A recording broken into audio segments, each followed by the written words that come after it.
¿Qué tal todos? Bienvenidos a este nuevo video de matemáticas. Hemos llegado al capítulo final de la guía de autoestudio UNAM 2020, Geometría Euclidiana. Y antes de pasar a resolver los ejercicios, quiero mostrarles el mensaje de que simplemente vamos a resolver los ejercicios del 1 al 14 más el ejercicio 39, ya que los demás son repetidos de la guía del año pasado. Pasamos entonces a resolver los ejercicios. Este es un capítulo que también demanda de bastante conocimiento de teoría para poder resolver los ejercicios rápidamente. Dominando la teoría pueden resolverlos en poco tiempo. En este primer ejercicio se nos dice que el lado o el segmento AE es paralelo al segmento BD, que AE mide 5, BD mide 3 y DC mide 4. La pregunta es cuánto mide el segmento DE redondeado a la centésima más cercana. Para resolver este ejercicio debemos conocer acerca de semejanza de triángulos. Estos dos triángulos son semejantes, por lo tanto sus lados están en relación. ¿Cómo pueden demostrar si dos triángulos son semejantes? Una de las formas es que sus ángulos son iguales. ¿Cómo podemos demostrar que los ángulos son iguales? Por ejemplo, este ángulo sirve para el triángulo pequeño y sirve también para el triángulo grande. De ahí ya sabemos que tienen un ángulo igual. Ahora, ¿cómo vamos a saber que otro ángulo es igual? Si nosotros prolongáramos, más bien desde aquí, si prolongamos esta línea, tendríamos la siguiente propiedad. Una línea secante que es cortada por dos líneas paralelas, y esta línea es paralela a esta, genera ángulos equivalentes. Es decir, este ángulo es igual a este. Por lo tanto, ya que esta línea, el segmento que va de C a E, es cortada por las líneas BD y AE que son paralelas, este ángulo es igual a este. Y ya tendríamos dos ángulos iguales. Finalmente, como tenemos dos ángulos iguales, el tercero va a ser igual, ya que la suma de los ángulos internos del triángulo es 180 grados. Sabiendo ya que son semejantes, entonces podemos plantear la relación entre los lados. Podemos plantear o podemos decir, llamar al segmento ED como X y plantear ahora la relación de los lados. Diciendo que 5 es a 3 como X más 4 es a 4. Señalo aquí cuál es la relación. Este lado del triángulo grande es a este lado del triángulo pequeño, como este lado del triángulo grande es a este lado del triángulo pequeño. Es la relación que planteamos aquí.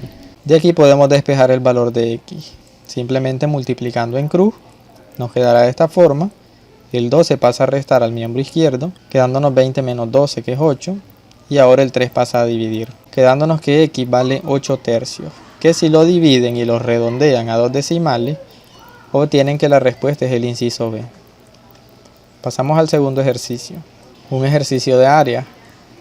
Dice que el radio AO mide 6. Voy a ir anotando. El radio CO mide 4. Y EO mide 2. El radio EO es el mismo radio OF. Por eso lo marco aquí abajo. Se me dice que la medida de los arcos AB, CD y EF es de 60 grados cada uno. Y finalmente que encuentre la diferencia entre el área de la región sombreada y la no sombreada. Para esto vamos a comprender lo siguiente. Lo primero que deben de saber acerca de teoría es lo que se conoce como ángulo central. Si tienen ustedes una circunferencia, aquí tenemos el centro. Si trazamos dos radios de esta manera, este ángulo que tenemos aquí se llama ángulo central, porque su vértice se encuentra en el centro de la circunferencia.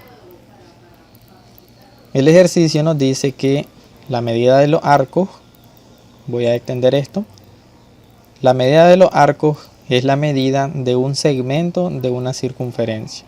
Este sería un segmento de circunferencia. Este sería otro y este sería otro. Y dice que cada uno mide 60 grados. Así que aquí tendríamos que este arco mide 60 grados. La teoría acerca de los ángulos en la circunferencia nos dice que la medida de un ángulo central es igual a la medida del arco que comprende. Este ángulo central comprende un arco de 60 grados, por lo tanto su ángulo también será de 60. Así que ya sabemos que el ángulo es de 60 grados.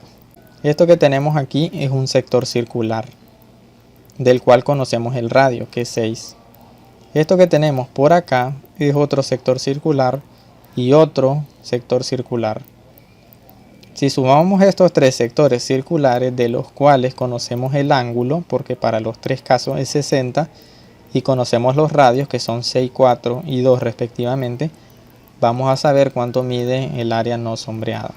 De manera que es lo primero que haremos. El área de un sector circular se calcula mediante esta fórmula cuando se conoce el ángulo en grados sexagesimales.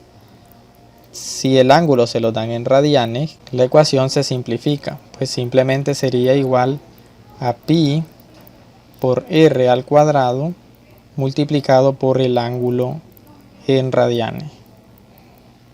Para este ejercicio conocemos el ángulo en 60 grados sexagesimales. Por lo tanto ocupamos esta. Para encontrar este sector circular sustituimos el valor del ángulo y del radio. El radio es 6 y el ángulo 60. Simplificamos y obtenemos que esta área mide 6pi. Vamos a calcular el área del sector circular mediano, digamos. Para este caso el radio mide 4 y el ángulo también 60. Simplificamos y obtenemos que el área es 8 tercios de pi. Y ahora el área del sector circular pequeño, donde el radio mide 2 y el ángulo sigue siendo de 60. Obtenemos un área de 2 tercios de pi. Ahora faltaría encontrar las medidas del área sombreada.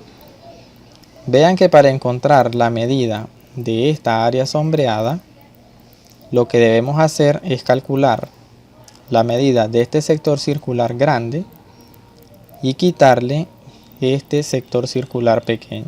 El sector circular grande que tenemos por aquí mide lo mismo que lo que habíamos calculado primero, que era lo que teníamos aquí. Por lo tanto, diríamos que a esta medida le vamos a quitar este sector circular, que ya lo calculamos, que vale 8 tercios de pi. Así que realizando esta resta, tendríamos 6pi menos 8 tercios de pi, que es igual a 10 tercios de pi. Y esta medida sería esta área sombreada. Para calcular esta otra área sombreada, debemos de restarle al sector circular grande el sector circular pequeño que tenemos por acá, que mide 2 tercios de pi. Realizamos esa resta y obtenemos que el área es 16 tercios de pi. Para saber cuánto valen el área no sombreada, sumamos los tres valores de área no sombreada que encontramos. E igual sumamos los valores de área sombreada que encontramos. La diferencia entre estas dos áreas es lo que nos pide el ejercicio. Restamos entonces 28 tercios y 26 tercios y obtenemos que la respuesta es 2 tercios de pi. Pasamos al ejercicio 3. Se nos dice que en la figura la medida del arco AB es 40 grados. El arco AB es el que tenemos por acá, este pedazo de circunferencia. Entonces la medida del arco CD y el ángulo, esto quiere decir la medida del ángulo DAC, donde la letra que tenemos en medio es el vértice. En ese caso, como la A está en medio, el vértice que tenemos es este y el ángulo que buscamos es este. Ya que se nos dice la medida del ángulo DAC, que sería DAC. Para resolver este ejercicio, fijémonos en las líneas que nos forman el arco AB. Si nos fijamos en las líneas que van de B a D y de D a A, esas son las líneas que nos forman el arco AB. Y el punto que tenemos aquí en D, el vértice, se encuentra sobre la circunferencia. Es decir, que este ángulo, el ángulo en D, es un ángulo inscrito. Los ángulos inscritos son aquellos que tienen su vértice en la circunferencia. De manera que si tomamos aquí este punto, este ángulo es inscrito. Si tenemos aquí este punto, este ángulo también es inscrito, porque el vértice se encuentra sobre la circunferencia.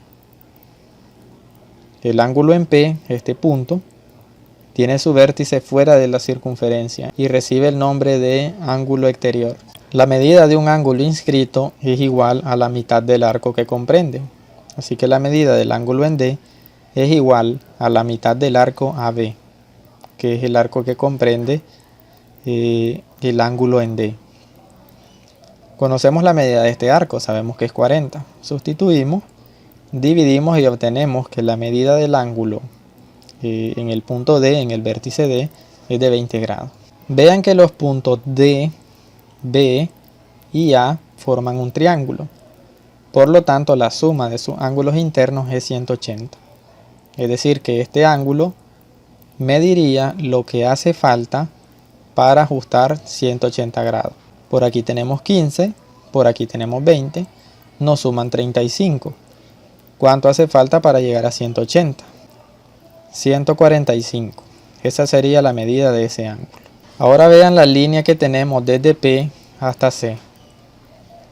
Esta línea es dividida por la línea DA, digamos que es esta. Este ángulo mide 180 grados, ya que es la misma línea recta. Mide 180 grados. Si ya vimos que una parte mide 145 grados, esta parte medirá lo que nos hace falta para 180 grados, que en este caso serían 35 grados. Ahora que tenemos la medida del ángulo en el vértice A, basta con que veamos que este vértice, con las líneas que van hasta D y hasta C, forman el arco CD, que es el que se nos pide que encontremos. La medida del ángulo inscrito es igual a la mitad del arco que comprenden.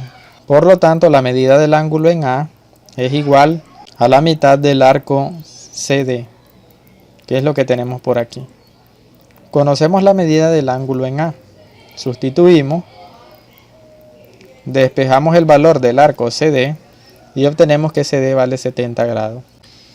Este ejercicio puede resolverse aplicando otras propiedades, teniendo en cuenta otros ángulos, ya que podemos ver que si extendemos la línea desde P hasta D y desde P hasta C, se nos forma el arco CD y también el arco AB.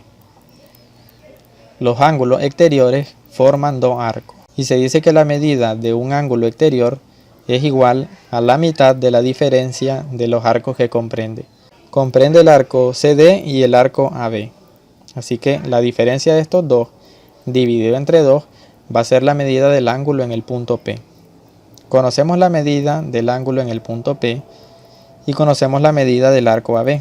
Sustituimos, el 2 que está dividiendo en el miembro derecho pasa a multiplicar al miembro izquierdo, quedándonos 30. El menos 40 que está negativo pasa positivo al miembro izquierdo, 30 más 40, 70. Y esa es la medida del arco CD, que es lo que habíamos encontrado antes. Ahora, sabiendo que este arco mide 70 grados, vemos que está formado también por estas líneas. Y que el punto A es el vértice de un ángulo inscrito. Por lo tanto, este ángulo que es inscrito es igual a la mitad del arco que comprende.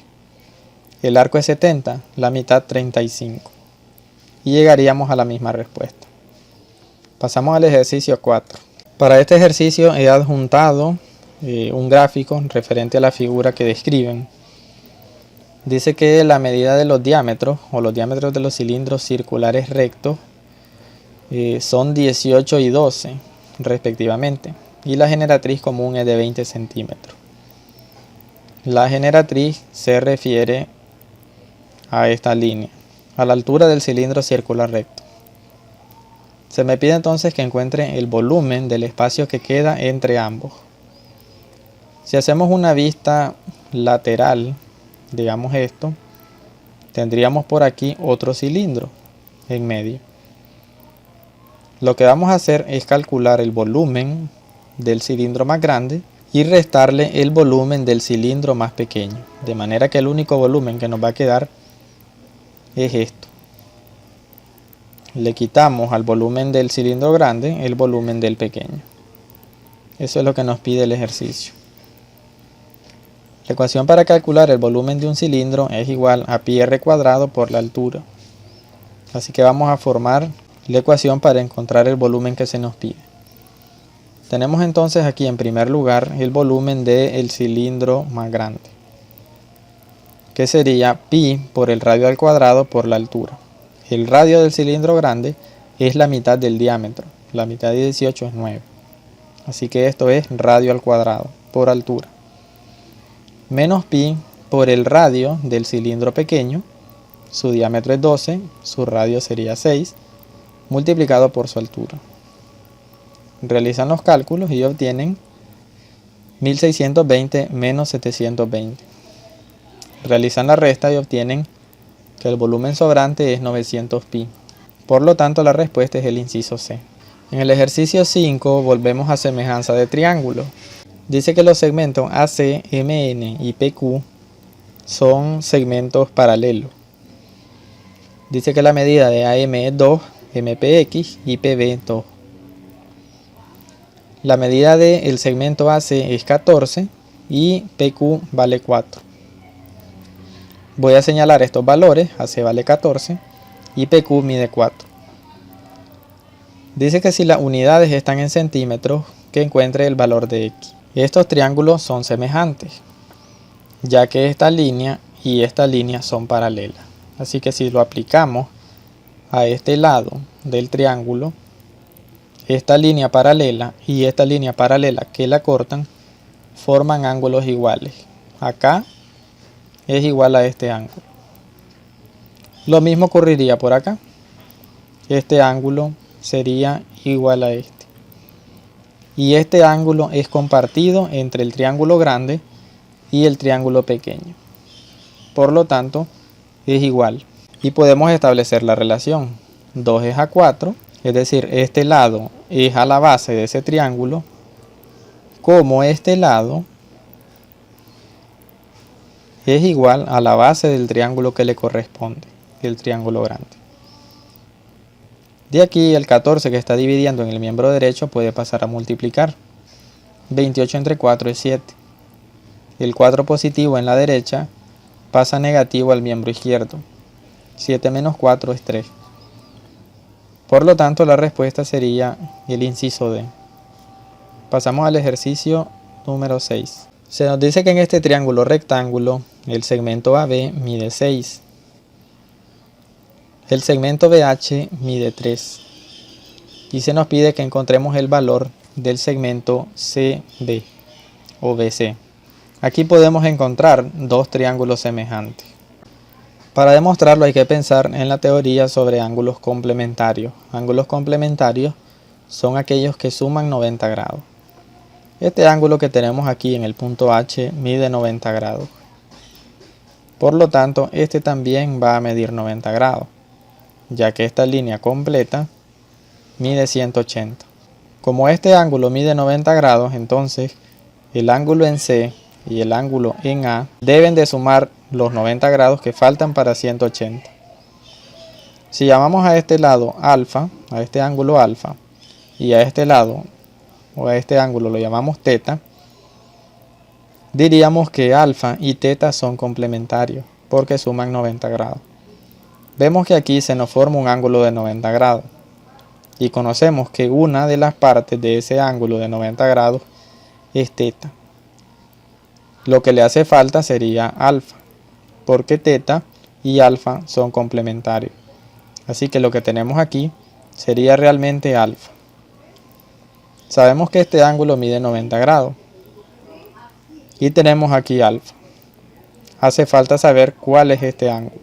Como acá tenemos alfa, lo que necesitamos acá es el complementario de alfa para que sumen los 90 grados.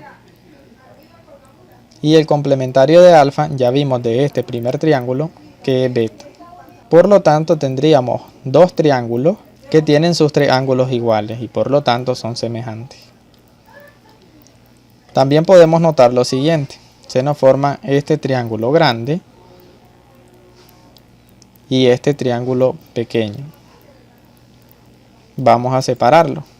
En el triángulo grande tendríamos que la medida de la hipotenusa es igual a x más 3 y la medida de la altura es 6. La hipotenusa es lo que tenemos aquí y la altura lo que tenemos aquí. Para este otro triángulo, la hipotenusa mide 6, ya que la hipotenusa siempre es opuesta al ángulo recto. Vamos a plantear ese triángulo, donde la hipotenusa es 6 y la altura es 3. Deben de visualizar cómo este triángulo ha girado. Si nosotros lo giramos así en este sentido, veremos que nos va a quedar de esta forma, donde la hipotenusa va a ser 6 y la altura va a ser 3, tal y como lo planteo aquí. Solo que aquí lo he girado también en este sentido. Como ya demostramos que son triángulos semejantes, podemos plantear que sus lados están en relación. Así que la hipotenusa del primer triángulo es a la hipotenusa del segundo, como la altura del primero es a la altura del segundo. El 6 que está dividiendo en el miembro izquierdo pasa a multiplicar en el derecho, quedándonos 6 por 6, 36, que al dividirlo entre 3 nos da 12. El 3 positivo pasa negativo al miembro derecho, quedándonos 12 menos 3, que es 9. La medida que estamos buscando es la del segmento BC, que ya vimos que es x más 3. Y x más 3 es igual a 12. Por lo tanto, la respuesta es el inciso D. Pasamos al ejercicio 7. En este se nos dice que la figura ABCD es un cuadrado. Recuerden que los cuadrados tienen todos sus lados iguales. Se nos dice que los triángulos ABM y BCP son equiláteros, es decir, sus tres lados son iguales. Si el área del cuadrado es de una unidad al cuadrado, ¿cuál es la distancia de M a P? Para esto primero vamos a calcular el lado del cuadrado, ya que conocemos su área, y debemos saber que el área de un cuadrado es igual al lado del cuadrado elevado al cuadrado. Conocemos cuánto mide el área, es una unidad al cuadrado. Si extraemos raíz cuadrada a ambos miembros, obtenemos que el lado de este cuadrado mide una unidad, es decir, mide 1. Podemos señalar aquí que este lado mide 1, este lado mide 1 también. El ejercicio nos pide la distancia que hay desde el punto M hasta el punto P. Vamos a trazar una línea. Ahora debemos ver que este lado del cuadrado resulta ser un lado del triángulo equilátero ABM, de manera que como es equilátero, sus tres lados van a medir 1. Aquí tenemos 1 y aquí tenemos 1. Vemos también que este lado del otro triángulo equilátero es también un lado del cuadrado, por lo tanto también mide 1. Y como el triángulo es equilátero, entonces sus tres lados van a medir 1. Así que aquí tenemos 1 y aquí también tenemos 1. Completamos esa información y tenemos lo siguiente. Ahora vamos a trabajar con los ángulos del triángulo equilátero y del cuadrado. Recuerden que el cuadrado tiene todos sus ángulos iguales a 90 grados. Así que tenemos 90 grados acá. Recuerden que la medida de los ángulos internos de un triángulo equilátero son iguales. Todos miden 60 grados. Así que aquí tendríamos 60 grados. La medida que tenemos acá es lo que hace falta para 90, ya que este ángulo completo mide 90. Si tenemos 60, acá nos hacen falta 30 grados. Ahora la medida de este ángulo es la medida del ángulo del triángulo equilátero BPC, que serían 60 grados. De manera que este ángulo realmente mide 90 grados. Vemos entonces que se nos forma un triángulo rectángulo cuyos catetos miden 1. Aplicamos el teorema de Pitágoras, que nos dice que la hipotenusa, que en este caso es la distancia de M a P, es igual a la raíz cuadrada de la suma del cuadrado de los catetos. Calculamos y obtenemos que el segmento MP mide raíz cuadrada de 2. Y la respuesta es el inciso B. Pasamos al ejercicio número 8. En este ejercicio se nos pide que encontremos la medida de la diferencia del área sombreada y la no sombreada. Puede parecer un ejercicio grande, sin embargo solo necesita de un truco, que lo encontrarán simplemente con la vista. Pongan mucha atención a lo que voy a hacer porque puede salirles algo así en el examen. Voy a trazar la línea de la circunferencia que tenemos por acá. Dice el ejercicio que el área del cuadrado es 4 unidades al cuadrado. Dice que E, F, G y H son los puntos medios de cada lado. Esa sería la primera clave. Ya que vemos que este punto que hay de aquí a aquí, hasta el punto medio G, es el radio de la circunferencia. Es decir, que el radio de esta circunferencia es igual a la mitad del lado del cuadrado. También dice que los vértices ABCD son centros de cada arco formado. Es decir, que este es el centro de este arco. Como ese es el centro, entonces este sería el radio. Así que este radio es igual al radio de la circunferencia. Piensen ahora en que separamos este círculo en 4 cuartos, 4 partes. Si este pedazo lo colocamos aquí y este pedazo lo colocamos aquí y este tercer pedazo lo colocamos acá, nos daríamos cuenta que el área sombreada, el total del área sombreada, es igual al área del cuadrado, 4 unidades al cuadrado. Y ya tendríamos parte del cálculo. Ya sabemos cuánto hay de área sombreada. Ahora, para saber cuánto hay de área no sombreada, simplemente observamos que resulta que son 3 cuartos del área del círculo. Vean que tenemos aquí una cuarta parte, aquí otra y aquí otra. Así que 3 cuartos del área de este círculo. Así que vamos a plantear que el área sombreada es 4 unidades al cuadrado. Y el área no sombreada es 3 cuartos del área del círculo, que es pi r al cuadrado. El área de un círculo es pi r al cuadrado. Y aquí tenemos 3 cuartos del área del círculo. Hace falta conocer cuánto mide el radio. Vemos que el área del cuadrado es 4 unidades al cuadrado. Y recuerden que el área del cuadrado es igual al lado al cuadrado. Así que el lado al cuadrado es 4. Si traemos raíz cuadrada a ambos miembros, obtenemos que el lado del cuadrado es 2. Sin embargo, el radio es la mitad del lado. La mitad de 2, que sería 1. Así que tendríamos 3 cuartos de pi por 1 al cuadrado, que sería 3 cuartos de pi. Y la diferencia entre el área sombreada y la no sombreada sería 4 menos 3 cuartos de pi. Y la respuesta sería el inciso A. Pasamos al ejercicio 9. Se nos dice que el cilindro está hecho de 2 círculos y un rectángulo de papel enrollado. Si el área de cada uno de los círculos y del rectángulo es de 16 pi, ¿cuál es el volumen del cilindro? Lo primero que vamos a hacer es imaginar que todo el costado, todo el contorno del cilindro lo desenrollamos y se nos va a formar algo como esto. De donde sabemos que la base es 2pi por r, porque es la longitud de la circunferencia. Ya que vean que prácticamente esta circunferencia que tenemos aquí es lo que cortamos y desenrollamos, y al extendernos nos queda lo que sería la base del rectángulo, la longitud de la circunferencia, que como les digo es 2pi por r. Y por otro lado tenemos la altura del rectángulo, que no la conocemos y la necesitamos para calcular el volumen del cilindro, ya que la altura del rectángulo también es la altura del cilindro. El área del rectángulo se dice que es de 16 pi y el área del rectángulo se calcula como 2pi r, que es la base, por la altura. Base por altura. Sabemos que esta área es 16 pi.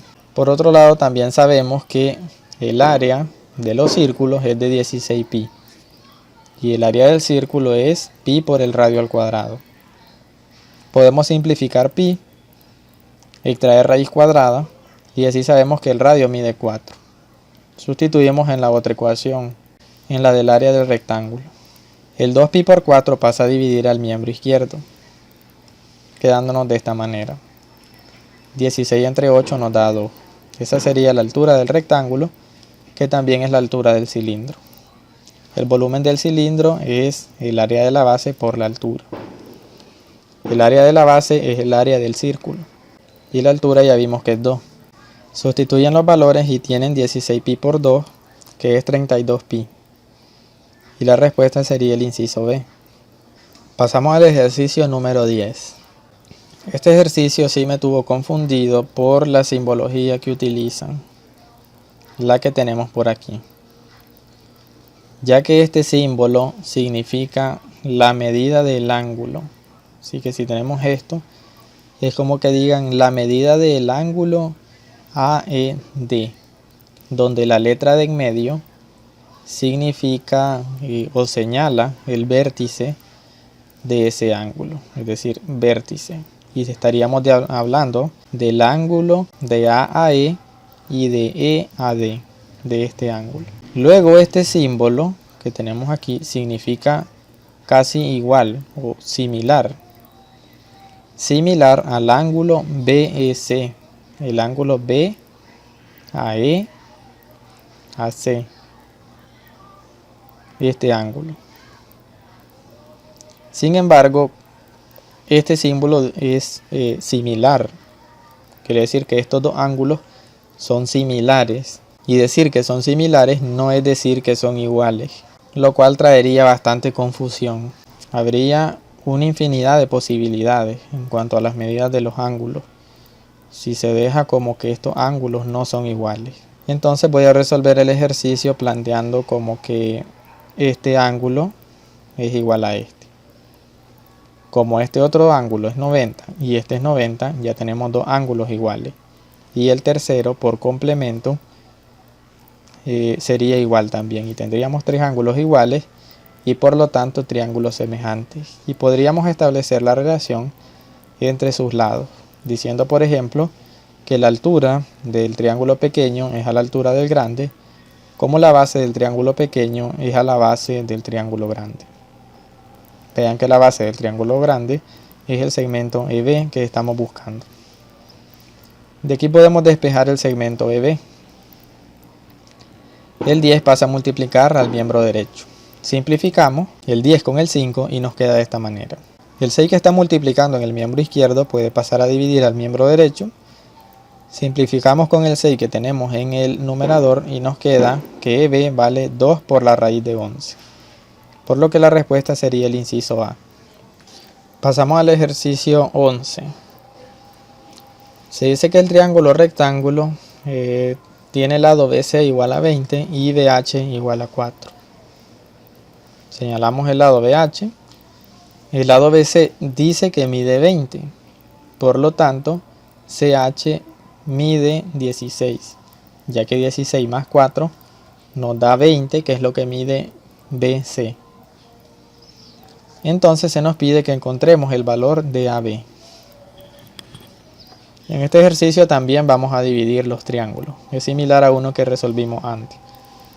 Vamos a plantear este primer triángulo que vean que es el triángulo ABC, el triángulo grande.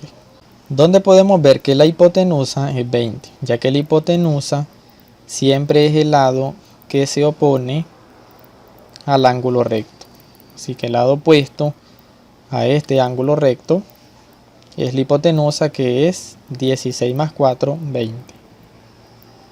Vemos que la altura de ese triángulo es el segmento AB, que es lo que estamos buscando, lo hemos llamado X. Vamos también a separar el otro triángulo, un triángulo pequeño, de esta forma, que es el triángulo ABH, que tenemos por acá, de A a B y AH. En este triángulo también la hipotenusa debe ser el lado opuesto al ángulo recto. Por lo tanto, la hipotenusa es este lado, que resulta ser AB, que es lo que estamos buscando. Y vemos que la altura de este triángulo vale 4.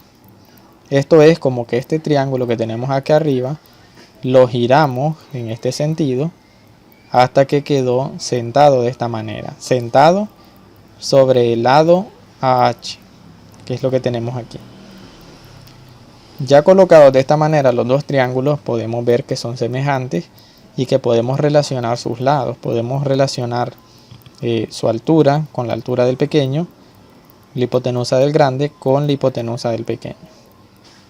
Planteamos la relación, decimos entonces que la altura del triángulo grande es a la hipotenusa del mismo triángulo, como la altura del triángulo pequeño es a la hipotenusa del mismo, del triángulo pequeño.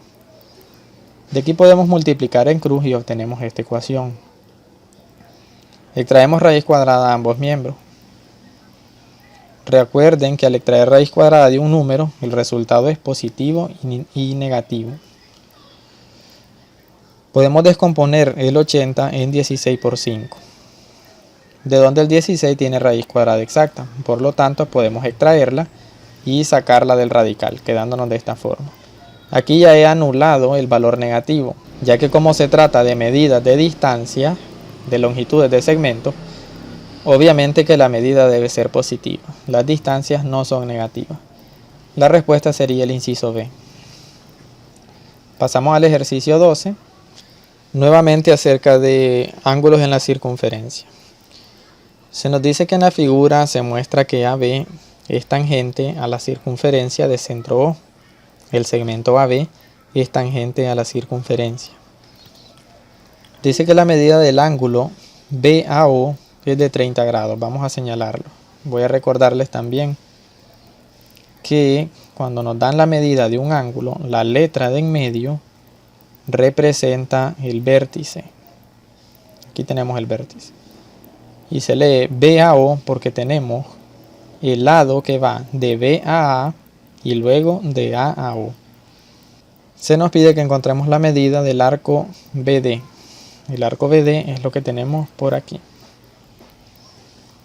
Para eso sería simplemente lo siguiente. Vamos a trazar una línea auxiliar desde el centro hasta el punto de tangencia. De la teoría pueden conocer que una recta tangente a una circunferencia forma un ángulo de 90 grados con el radio en el punto de tangencia. Este es el punto de tangencia, ¿ve? Esto que tenemos aquí es el radio. Así que la recta AB, la recta tangente, formaría un ángulo de 90 grados con el radio. Señalamos entonces que este ángulo mide 90 grados.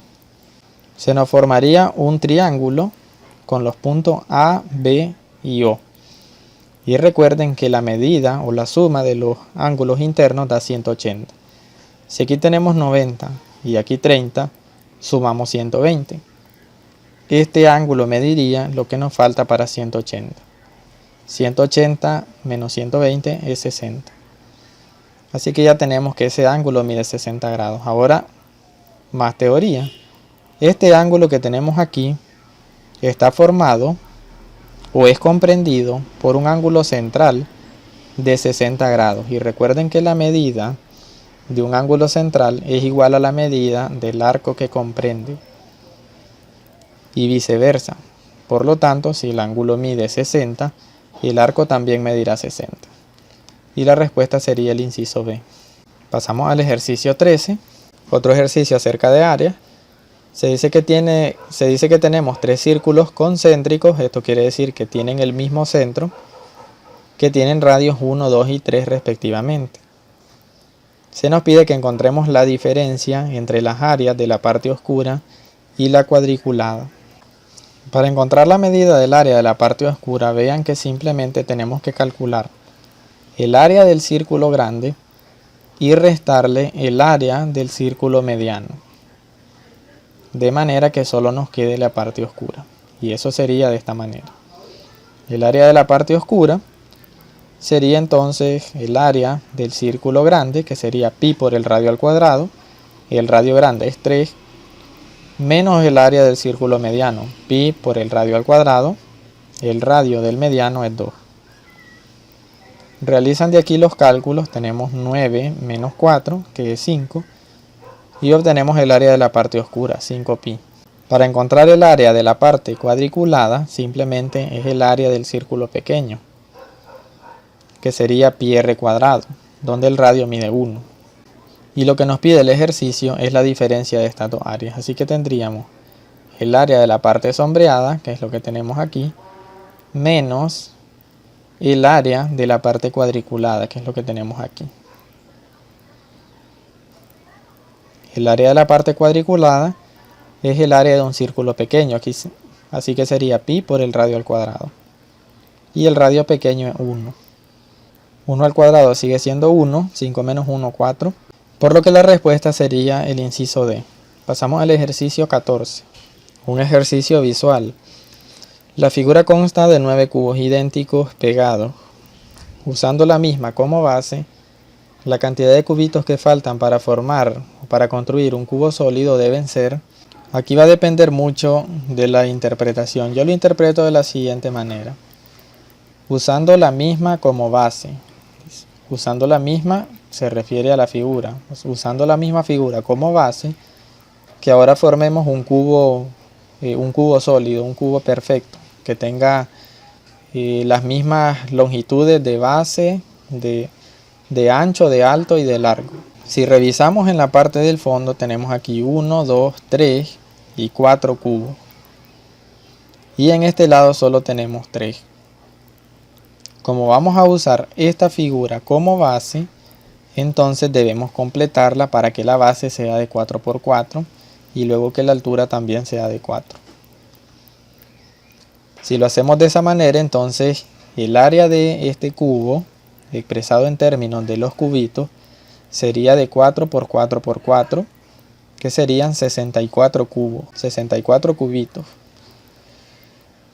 Si ya tenemos 9, entonces lo que nos hace falta serían 64 menos 9, que son 55. Y la respuesta sería el inciso C. Y les recuerdo que eso es según mi interpretación. Ya que si dijeran que usando la misma y se refiriese a la misma cantidad de cubos, es decir, que usáramos estos 9 como base, entonces podríamos formar un cubo de 3 por 3 o incluso un cubo de 2 por 2. Si usáramos un cubo de 2 por 2 por 2 no tendría sentido. El volumen sería de 8 cubos y nosotros tenemos 9, así que no haría falta nada. Pero si lo usáramos en base 3, 3 por 3 por 3 serían 27. Y como tenemos 9, nos harían falta 27 menos 9, que es 18. Yo me quedo con la interpretación de que cuando dice usando la misma como base, se refiere a la misma figura. Además dice que estos cubos están pegados. Voy a suponer entonces que no se pueden despegar. Pasamos al ejercicio final, ejercicio 39. Se nos dice que una piscina tiene 80 pies de largo, 30 pies de ancho y que el fondo de la piscina es ligeramente inclinado. Dice que en un extremo tiene 3 pies de profundidad y en otro 9. Se nos pide cuántos galones de agua son necesarios para llenarlo. Y se nos dice que un pie cúbico equivale a 6.25 galones. Aquí tengo una primera duda acerca de esta conversión, ya que yo voy a mostrar algunas conversiones aquí que no coinciden con esta. Existen dos tipos de medida de galón. Hay uno conocido como galón imperial y el galón estadounidense, que es el que más se utiliza, que son 3.785 litros. Así que primero digamos, un pie mide 30.48 centímetros. Si elevamos al cubo ambos miembros de esta igualdad, vamos a tener que un pie cúbico equivale a 28.316.8466 centímetros cúbicos. Esa sería la equivalencia de un pie cúbico en centímetros cúbicos. Un litro equivale a un decímetro cúbico. Y a la vez, un decímetro cúbico equivale a 1000 centímetros cúbicos. Podemos convertir entonces la primera equivalencia de pie cúbico, centímetros cúbicos, a litro utilizando esto. Diríamos que 28.316 centímetros cúbicos son un pie cúbico y lo multiplicamos por su equivalencia en litros. Su equivalencia es que un litro contiene 1000 centímetros cúbicos. Simplificamos centímetros con centímetros, dividimos entre 1000 y obtenemos que un pie cúbico contiene 28.3168 litros. Con esta nueva equivalencia ahora podemos convertir a galón, ya que un galón equivale a 3.7854 litros. Este es el galón estadounidense, el que más utilizamos. Convirtamos entonces 28.31 litros son un pie cúbico. Multiplicamos por la equivalencia en litros de un galón. Un galón contiene 3.7854 litros. Realizan la multiplicación y obtienen que 7.4805 galones estadounidenses equivalen a un pie cúbico. Si utilizaran la otra medida de galón, que es el galón imperial, galón del Reino Unido, tendrían que sustituir aquí que un galón imperial tiene 4.54 litros. Realizando esa sustitución y la conversión, obtendrían que un pie cúbico contiene 6.2287 de galón imperial. Y ninguno de estos equivale a lo que da el ejercicio. Aunque este segundo caso sí se aproxima mucho a esa medida. Otra cosa que deben de notar en el ejercicio es que se nos pide cuántos galones de agua. Sin embargo, todas las respuestas son volúmenes en centímetros cúbicos, lo cual no tendría sentido, a menos que convirtamos los galones que encontremos en centímetros cúbicos. Voy a resolverlo entonces utilizando las conversiones que yo encontré. En primer lugar, dibujar la piscina, que va a tener esta forma. Tiene un largo de 80 pies. Por un lado la profundidad es 3 pies y por otro la profundidad es de 9. Así que esta parte sería de 3 y la otra sería de 6. Y lo hago de esta forma ya que para calcular el volumen vamos a tener que calcular el volumen de este rectángulo. Que va a tener un ancho de 30 pies, algo así. Un ancho de 30 pies. Este volumen. Y luego debemos de sumarle el volumen de la parte de abajo, que también tiene un ancho de 30 pies. Que sería algo así. Este volumen más el volumen de la parte de arriba.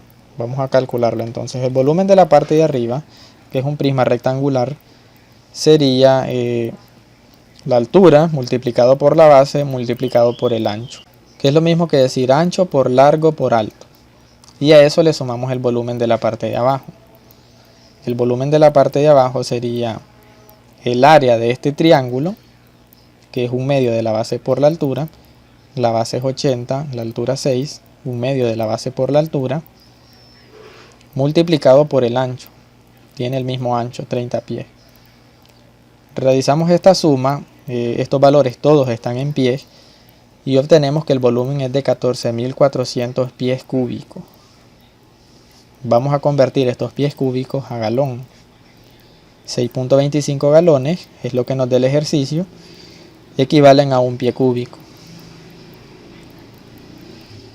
Realizamos la conversión y obtenemos 90.000 galones. Ninguna de las respuestas coincide.